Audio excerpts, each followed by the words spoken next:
নমস্কার, নিউজ 18 বাংলা আপনাদের সকলকে স্বাগত। চোখ রাখছে বিস্তারিত খবরে। ফের ভারতের ডিজিটাল স্ট্রাইক। ভারতে নিষিদ্ধ পাবজি এবং পাবজি সহ 118টি চীনা অ্যাপ নিষিদ্ধ করলো ভারত। নিষিদ্ধ করা হয়েছে বাইডু, লুডো ওয়ার্ল্ড অ্যাপ, নিষিদ্ধ হয়েছে উইচ্যাট, অলি পে। পাবজি সহ 118টি অ্যাপ, চীনা অ্যাপ নিষিদ্ধ করা হলো। এর আগে 51টি অ্যাপ নিষিদ্ধ করা হয়েছিল। এবারে পাবজি সহ 118টি অ্যাপ, চীনা অ্যাপ নিষিদ্ধ করলো ভারত এবং বলা যায় আবারও একবার ডিজিটাল স্ট্রাইক ভারতের। আবার একবার জানিয়ে রাখি, ফের ভারতের ডিজিটাল স্ট্রাইক। এর আগে 51টি অ্যাপ নিষিদ্ধ করা হয়েছিল এবং এবারে আবারও পাবজি সহ 118টি চীনা অ্যাপকে নিষিদ্ধ করা হলো। নিষিদ্ধ করা হয়েছে বাইডু, লুডো ওয়ার্ল্ড অ্যাপ, নিষিদ্ধ করা হয়েছে উইচ্যাট, অলি পে।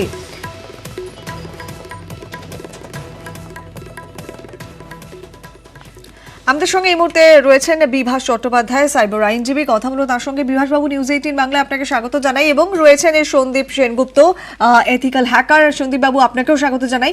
বিভাসবাবু, প্রথমে আপনার কাছে একটু জানতে চাইবো, সেটা হচ্ছে এর আগে আমরা 51টা চীনা অ্যাপ নিষিদ্ধ করতে দেখেছি, এবারে পাবজি সহ আরো 118টি চীনা অ্যাপ ভারত নিষিদ্ধ করে। এই মুহূর্তে যা পরিস্থিতি, চীনের সাথে এই মুহূর্তে যা সম্পর্ক, এই ডিজিটাল স্ট্রাইকটা ঠিক কিভাবে আপনি দেখছেন যদি একটু ব্যাখ্যা করেন। হ্যাঁ, দেখুন, প্রথমত একটা 3টে ফেজে, এই আজকে নিয়ে 3rd ফেজ হলো। বিভিন্ন চাইনিজ অ্যাপকে এক এক করে ব্যান করা হচ্ছে বা ব্যান করার প্রচেষ্টা শুরু হয়েছে। ব্যান মানে আমরা যেটা ব্যান বুঝি অনলাইন বা ভার্চুয়াল ওয়ার্ল্ডে, সেটা ওই কাগজে লিখে দেওয়া ব্যান মানে সে ব্যান হয়ে গেল এরকম নয়। তবুও একটা উদ্যোগ স্টার্ট হলো। আমার কাছে এটা একটা উদ্যোগ বলে মনে হয়। এটা এমনি আমাদের ফিজিক্যাল ওয়ার্ল্ডেও আইনের ক্ষেত্রে আমরা ব্যান ওয়ার্ডটা যখনই পেয়েছি, তখনই আমরা দেখেছি যে ব্যান তো হয় কাগজে, কিন্তু প্র্যাকটিক্যাল ওয়ার্ল্ডে কটা হয়। কারণ চায়নায় প্রচুর অ্যাপ, যেমন ফেসবুক বা ইত্যাদি ইত্যাদি নিষিদ্ধ, সেখানেও কিন্তু ভিপিএন বা অন্য কোনো পদ্ধতিতে তারা ওই অ্যাপগুলোকে ব্যবহার করে। এখানে বোঝার যেটা, সেটা হচ্ছে যে এই যে অ্যাপগুলো কেন ব্যান করা হলো, এই জায়গাটা বুঝতে হবে। চায়নায় যেমন গণতন্ত্র কণ্ঠ রোধ করার জন্য বন্ধ করা হয়েছে, সেটা আলাদা জিনিস। আর আমাদের এখানে বন্ধ করা হয়েছে, তার পিছনে কারণ এটাই যে চায়না আমাদের এই মুহূর্তে শত্রুপক্ষ কান্ট্রি এবং এনিমি কান্ট্রি হয়েও এরা এদের দেশে পালিত বা বড় হওয়া এবং সরকারের এদের কি হয়, যে আমাদের যেটুকু জানা আছে যে বিভিন্ন কোম্পানি যারা এই সমস্ত দেশে কান্ট্রিতে যাদের এই ধরনের interception law is very strong, তারা কি করে সমস্ত কোম্পানিগুলো সবসময় ইন্টারসেপশন দিয়ে রাখে, তাদের উপর নজরদারি রাখে। এবং এরকম অবস্থায় এই যে চাইনিজ অ্যাপ আমরা দিনের পর দিন ব্যবহার করে যাচ্ছি, গেম বলুন, পাবজি বলুন, বা পাবজির থেকেও অনেক বেশি পপুলার আমি বলবো ইন টার্মস অফ ইয়েতে ছিল আমাদের কাছে ওই ভিডিও অ্যাপটা টিকটক। তো সেখানে ভিডিও অ্যাপ টিকটক, যেখানে 20 কোটি ভারতীয় ব্যবহার করতো। এবং একবার তো বলেছিলেন আমাদের হেড যে ভারতবাসীদের কোনো কাজকর্ম নেই, তারা টিকটকে শুধু ভিডিও বানায়। তো যাই হোক, what ever be the reason, আমার বক্তব্য হচ্ছে যে একটা, আমি যেটা বারবার বলি, একটা মানে ফিজিক্যাল স্ট্যান্ডালোন প্রোডাক্ট চায়না থেকে কিনে এনে ইউজ করা, আর একটা মোবাইল বা তার মধ্যে বিভিন্ন রকমের অ্যাপ ব্যবহার করা, দুটোর কিন্তু আঙ্গিক এবং ক্ষতিকারক দিক আলাদা। আমাদের দেখতে হবে আমাদের ডেটাটা বেরিয়ে যাচ্ছে কিনা। কারণ আজকে দুটো যুদ্ধ প্যারালালি পৃথিবী জুড়ে চলছে এবং প্রত্যেক মিলিটারি দুটো ইন্টেলিজেন্সকে সামনে নিয়ে এগোচ্ছে। একটা হচ্ছে সাইবার ওয়ারফেয়ার, আর একটা হচ্ছে নর্মাল ওয়ারফেয়ার, যেটা সামনে সামনে হচ্ছে ফিজিক্যাল ওয়ারফেয়ার। এই সাইবার ওয়ারফেয়ারে বিগ ডেটা এবং ডেটা অ্যানালিটিক্স এবং এই পুরো প্রযুক্তিটা, আর্টিফিশিয়াল ইন্টেলিজেন্স, এভরিথিং এত সুন্দরভাবে অ্যাপ্লাই করে মানুষের প্রতিটা মানুষের ঘরের হেসেলের খবর নিয়ে রাখা হচ্ছে। সেই জায়গায় দাঁড়িয়ে আমরা শত্রুপক্ষের দেশের হাতে স্বইচ্ছায় অ্যাপ ইনস্টল করে, অ্যাপ ব্যবহার করে ডেটাগুলো দিয়ে দেবো, এটা কখনোই মানা যেতে পারে না। একদম। সেক্ষেত্রে এই ডিজিটাল স্ট্রাইকের সিদ্ধান্তকে আপনি স্বাগত জানাচ্ছেন। একবারই বুঝতেই পারলাম কি বলছেন। আমি একটু সন্দীপবাবু আপনার কাছে যাবো। যেমনটা বিভাসবাবু বলছিলেন যে সেক্ষেত্রে আমরা এখন এতটাই বেশি অ্যাপ নির্ভর হয়ে পড়েছি যে যারা অত্যন্ত টেকনিক্যালি সাউন্ড, তারা এক্ষেত্রে বিকল্প ব্যবস্থাও খুঁজে নিতে পারে। যারা অ্যাপ শুধুমাত্র ব্যান করে দিলেই হলো না, হয়তো অন্য একটা ওয়ে আউট তারা বার করে নেবে। এইটা কতটা আটকানো সম্ভব এবং ঠিক কি মনে করেন আপনি? এবং যদি সত্যি আটকানো না যেতে পারে, তাহলে সেটা তো ডেফিনেটলি আরো ডেটাগুলো, আমাদের এখানকার ডেটা ওখানে চলে যাচ্ছে। এই বিষয়টাকে ঠিক কিভাবে মনে করেন আপনি চেক করা সম্ভব? দেখুন, কাজটা শুরু হয়েছে কিন্তু শেষ হয়নি। কারণ আজকে যে অল্টারনেট অ্যাপ যদি আমি ব্যবস্থা না করি, কেউই ইউজ করা বন্ধ করবে না। কারণ এটা গেম খেলা হোক বা কোনো ডকুমেন্ট স্ক্যান করা হোক, মানুষের প্রয়োজন যেটা, সেখান থেকে কিন্তু সে সরবে না। বরং তাকে যদি জোরাজুরি করি, তাহলে সে উল্টো রাস্তা দেখে নেবে। সালে এইখানে আমাদের দেশের যে সিটিজেন, তাদের সঙ্গে যুদ্ধে না গিয়ে যুদ্ধটা চায়নার সঙ্গে হওয়া উচিত। তাহলে সিটিজেনকে ব্যবস্থা করে দেওয়া উচিত যে অল্টারনেট অ্যাপ কি আছে বা কিভাবে ইউজ করবে। এবং আগামী দিনে আমাদের যে আত্মনির্ভর যেটা আমাদের নিজস্ব অল্টারনেট অ্যাপ, যেটা চায়না এতদিন ধরে করেছে আমরা পারিনি করতে, সেই জায়গাটায় ফোকাস করা উচিত। সেই জায়গাটায় কিন্তু এই যে 2-3টে স্টেপ আগামী দিনে আসা উচিত, সেইটা কিন্তু আসেনি। সুতরাং আমার মনে হয় যে কাজটা স্টার্ট হয়েছে, কিন্তু অনেক দূর যেতে হবে। ততদিন অবধি কিন্তু আমাদের সুরক্ষা কিন্তু মোটেই ঠিকঠাক জায়গায় নেই, এবং সেই ব্যাকআপ প্ল্যান বা লং টার্ম প্ল্যানটা কিন্তু গভর্নমেন্টের দেখাতে হবে। না দেখাতে পারলে এই কাজটা শুরুতেই শেষ হয়ে যাবে। একদমই। বিভাসবাবু, আপনার কাছে আসি এবারে। সেক্ষেত্রে তো পরবর্তীতে কি পদক্ষেপ নেওয়া হয় সেই বিষয়টা দেখার, যেমনটা সন্দীপবাবু বলছিলেন। কিন্তু বিভাসবাবু, যদি ধরুন এরকম কোনো হ্যাকার কেউ থেকে থাকে যারা এই ব্যান করার পরও অন্য কোনো উপায় করে তারা সেইটা ইনস্টল করে আবার একই কাজ করছে, তাহলে সেক্ষেত্রে তাদের জন্য বিশেষ কোনো শাস্তির ব্যবস্থা নিশ্চয়ই রয়েছে। সে ব্যাপারে যদি একটু আলোকপাত করেন। শুনুন, এই যে সার্কুলারটা এলো, এটা এসছে section 79A of information technology অ্যাক্টের আন্ডারে। অর্থাৎ আমাদের দেশে আইন কিন্তু আজ থেকে 2008 থেকে আইন চলে এসছে, আমরা কিন্তু এটার ইমপ্লিমেন্টেশন শুরু করলাম এখন। এই যে জিনিসটা ব্যান করা বা ব্লক করা বা এটাকে অ্যাক্সেস না দেওয়া, এটা কিন্তু খুব সহজে আইনের জায়গা থেকে খুবই সহজ। টেকনোলজির জায়গা থেকে যেটা আমি বারবার বললাম, যে আইনের কাগজে লিখে দেওয়া বা বলে দেওয়া ব্যান মানে ব্যান নয়, তার একটা কন্টিনিউয়াস ফেজ আউট প্রসিজিওর আছে। যেমন ধরুন আমি আপনাকে বলছি যে ইন্টারনেট সার্ভিস প্রোভাইডাররা আমাদের ইন্টারনেট সার্ভিস দেয়, যার মাধ্যমে আমরা অ্যাপে গিয়ে প্লে স্টোরে গিয়ে এই অ্যাপগুলোকে ইনস্টল করি। সেই ইন্টারনেট সার্ভিস প্রোভাইডারদের একটা বিরাট ভূমিকা থাকবে সরকারের ডাইরেকশন মানা। এবং যারা অ্যাপ বানাচ্ছে বা এই ধরনের কোম্পানি, তারা অ্যাকচুয়ালি, আমি নিজের অ্যাপ আনি, আপনারা জানেন একটা দরকারি অ্যাপ আমি নিয়ে এসেছি, মানুষের কাজে লাগবে, সাইবাল্লাহ বাংলা বেঙ্গল ইত্যাদি। যখন অ্যাপ প্লে স্টোরে, গুগল প্লে স্টোরে ইনস্টল করা হয়, তখন 156টা কান্ট্রির মধ্যে আমি পিক অ্যান্ড চুজ করতে পারি কোন দেশে আমার অ্যাপটা লোকে ইউজ করতে পারবে, কোন দেশে পারবে না। সেই সমস্ত ক্ষেত্রে আমরা রিভার্স প্রসিজিওরে সেই সমস্ত কোম্পানিকে ডিরেকশন দিতে পারি যে তুমি আমার দেশে এই অ্যাপটা বিজনেস করবে না, এবং সে তখন মানতে কেন বাধ্য? সেকশন 69A তে পরিষ্কার বলা আছে যে যদি কোনো ব্যক্তি এই ডাইরেকশনটা না মানে, এনিবডি এনি লেভেল, তাহলে সে, আপনি যে হ্যাকারের কথা বলছেন সেও, তাহলে যদি এটা প্রমাণ করা যেতে পারে যে সে কোনোভাবে ইউজ করছে, সেক্ষেত্রে তার কিন্তু 7 বছর পর্যন্ত জেল হতে পারে। এবং সেকশন 79A তে কিন্তু স্পেসিফিক রুল আছে পুরো প্রসিজিওরটা কিভাবে করা হবে। আইন কিন্তু রেডি, টেকনোলজি ফেজ ওয়াইজ কাজ ভালো চলছে রীতিমতো এই নিয়ে, এবং তার উপরে আমরা আশা করে দেখবো। কারণ আমার মনে হয় কিছু না হলেও কিছু তো হলো, এটা একটা বিরাট আশার বাণী। একেবারেই। সন্দীপবাবু, সংক্ষেপে আপনার কাছে একটু জানতে চাইবো, সেটা হচ্ছে যে যেহেতু আমরা এতটা বেশি অ্যাপ নির্ভর এবং গোটা বিষয়টা যেমনটা বিভাসবাবু ব্যাখ্যা করছিলেন, আপনার কি মনে হয় যে কোথাও একটা ইন্ডিয়ান অরিজিন অ্যাপও আস্তে আস্তে এবারে সামনে আমাদের আনা উচিত? কারণ প্রত্যেকেই আমরা এত বেশি অ্যাপ নির্ভর হয়ে পড়েছি, সেক্ষেত্রে আমাদের দেশের ক্ষেত্রে নিজেদের ইনভেন্ট করা যদি সেরকম কোনো অ্যাপ থাকে, এরকম আমরা দেখেছি, সেটা অনেক বেশি কার্যকরী হতে পারে।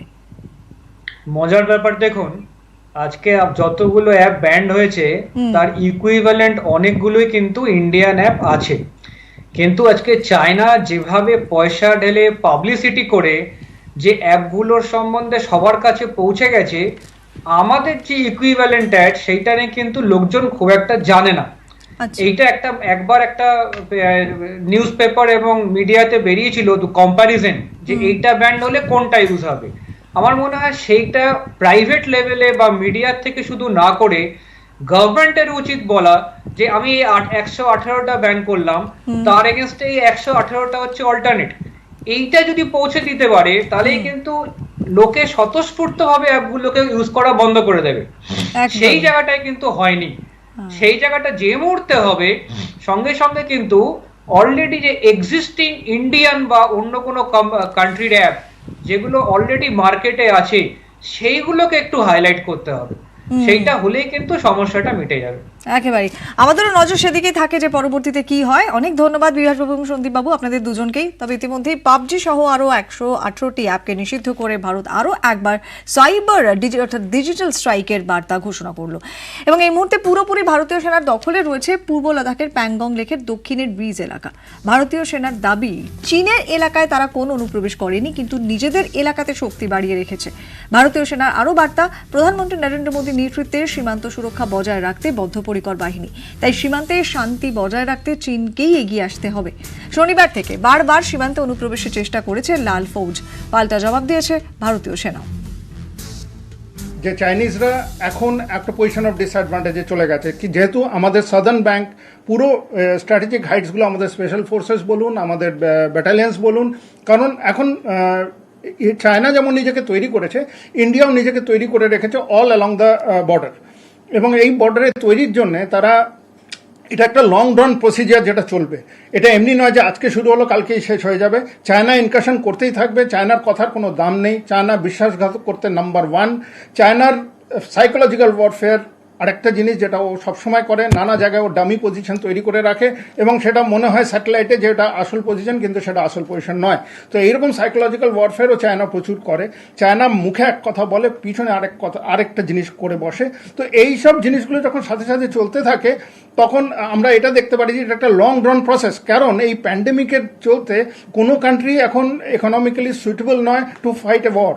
তো সেই জন্য সবাই এখন এইরকমভাবে কুচকাচ ইনকাশন করে সেটাকে ডিফিট করে, কিন্তু চায়নাকে একটা কথা খুব পরিষ্কারভাবে বুঝে নিতে হবে যে আমাদের লিডারশিপ এখন এরকম পজিশনে যে মোমেন্ট তারা কোনো রকম একটা কিছু করতে যাবে, কোনো একটা মিসঅ্যাডভেঞ্চার করতে যাবে, তার জন্য কিন্তু they have to pay a very heavy price for ইট।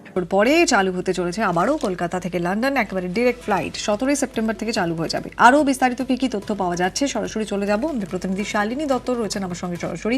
শালিনী, 11 বছর পর আবারও কলকাতা লন্ডন ডিরেক্ট ফ্লাইট, কি কি বিধিনিষেধের কথা বলা হয়েছে, কি কি ভাবে চলবে, শিডিউল ঠিক কি কি, বিস্তারিত একটু জানতে চাইবো।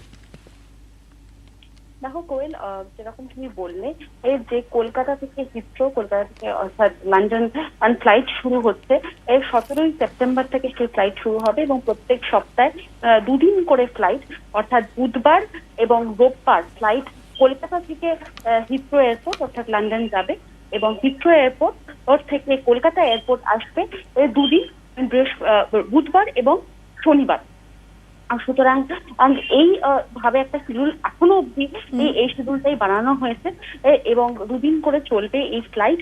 11 বছর বাদে এরকম একটা ইনিশিয়েটিভ নেওয়া হয়েছে একটাই কারণে, যাতে যেরকম একটা পরিস্থিতির মধ্যে দিয়ে অ্যাভিয়েশন ইন্ডাস্ট্রি এই রাস্তে ইস্টার্ন রিজিয়নে, ইন্ডিয়ার ইস্টার্ন রিজিয়নে অ্যাভিয়েশন ইন্ডাস্ট্রি যেরকম পরিস্থিতির মধ্যে দিয়ে যাচ্ছে সেটাকে কিছুটা রিভাইভ করার জন্যই কিন্তু এরকম একটা পরিকল্পনা নেওয়া হয়েছে।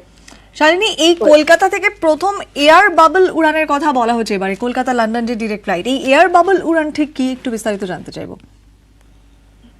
দেখো কোয়েল, অগস্টের প্রথম সপ্তাহ থেকেই কিন্তু এই এয়ার বাবল পরিকল্পনাটা শুরু করা হয়েছিল মিনিস্ট্রি অফ সিভিল অ্যাভিয়েশনের তরফ থেকে। এবং এয়ার বাবল এমন একটা পরিকল্পনা যার মাধ্যমে ইন্ডিয়ার ফ্লাইট অর্থাৎ এয়ার ইন্ডিয়া আর যেরকম অন্য বিদেশের বিভিন্ন এয়ারপোর্টে ল্যান্ড করছে রিপ্যাট্রিয়েশনের জন্য, ইভ্যাকুয়েশন ফ্লাইট হিসাবে, ঠিক সেরকমই কিন্তু বিদেশের বিভিন্ন এয়ারলাইন তারাও আসতে পারবে ইন্ডিয়ান এয়ারপোর্টে তাদের যে প্যাসেঞ্জার রিপ্যাট্রিয়েট করার, আর সেই প্যাসেঞ্জার যাতে তারা রিপ্যাট্রিয়েট করে বা ইভ্যাকুয়েশন করে ফেরত দিয়ে দিতে পারে। সুতরাং বাবেল মানেই হচ্ছে যে যেই দেশগুলোর সাথে এই বাবেল কন্ট্রাক্ট বা এই বাবেল ট্রিটি থাকবে ইন্ডিয়ার, আর সেই গুলির মধ্যে কিন্তু এই ফ্লাইট যাতায়াত চলবে, তাদের ফ্লাইটও আসবে এবং আমাদের ফ্লাইট অবশ্যই যাবে। আচ্ছা, অনেক ধন্যবাদ শালিনী। আসি পরের খবরে। মেট্রো চালুর রূপরেখা নিয়ে আগামীকাল রাজ্যের সঙ্গে মেট্রো রেল কর্তৃপক্ষের বৈঠকের সম্ভাবনা রয়েছে। কেন্দ্রীয় আবাসন এবং নগর উন্নয়ন মন্ত্রকের চূড়ান্ত গাইডলাইন হাতে পেলে বৈঠকে বসবে মেট্রো কর্তৃপক্ষ। রাজ্যের সঙ্গে কথা বলেই তৈরি হবে চূড়ান্ত গাইডলাইন। করোনা পরিস্থিতিতে মেট্রো পরিষেবা কেমন হবে তারও রূপরেখা তৈরি। চিফ সেক্রেটারি কথা বলে দেবে, আমার মনে হয় ওরা 15 তারিখ থেকে চেষ্টা করছে, এটা আমি কাগজে রেখেছি। ওদেরও তো রেডি করতে হবে না, কারণ স্যানিটাইজ করতে হবে, আরো সিস্টেম করতে হবে। একটি এরিয়া হচ্ছে ক্রাউড ম্যানেজমেন্ট আর একটি সোশ্যাল ডিস্টেন্সিং। এই দুটি প্রধানত আমাদের চ্যালেঞ্জেস। সোশ্যাল ডিস্টেন্সিং এর জন্য আমরা টোকেনস আপাতত তো একদম ব্যবহারই করব না যতক্ষণ না স্বাভাবিক হচ্ছে মেট্রো পরিষেবা। অ্যাপ তো আছেই, আর আমরা অনলাইন রিচার্জ করার জন্য মেট্রো স্মার্ট কার্ড হোল্ডারদের আমরা অনুরোধ করেছি বিভিন্ন মাধ্যমের সাহায্যে। আপাতত আমরা নতুন করে কোনো স্মার্ট কার্ড কিন্তু ইস্যু করব না। সোশ্যাল ডিস্টেন্সিং এর জন্য আমরা প্ল্যাটফর্মের ওপরে দাগ দিয়ে দিয়েছি কত দূরে দূরে দূরে লোককে দাঁড়াতে হবে। প্যাসেঞ্জারদের জন্য বেঞ্চ যেগুলো প্রোভাইড করা আছে স্টেশনে, সেখানেও দাগ দিয়ে দিয়েছি। আমাদের কোচের ভেতরেও সেই অ্যারেঞ্জমেন্ট করেছি যে একটি বাদ দিয়েই বসবে।